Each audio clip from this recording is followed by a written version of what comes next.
Desta bre ljudi, evo nas ponovo u tutorial channelu. Šta ćemo mi to danas lijepo raditi u tutorial channelu?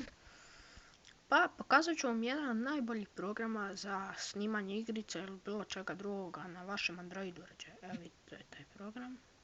Vidite? Kako da ga skinite? Uđite u Play Store ili Play prodavnicu, kako ga već ko voli. Kliknite na ikonicu za pretraživanje i ukucate SCREEN.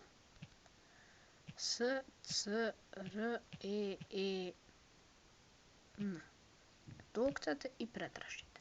Naravno, ja ću link ostaviti u deskripciji, tako da možete da ga pogledate. Evo vidite, imate ova dva sada. Prva, zapamtite dobro sliku. Nemojte da ulazite u ovaj prvi jer se taj plaća, ali ako baš volite, uđite u njega. Mada možete da uđete u ovaj free.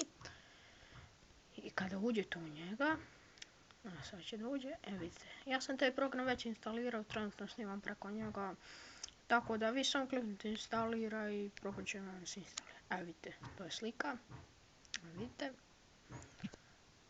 I naravno, ako vam se ovaj video svidao, lajkujte, subscribeujte, ćao!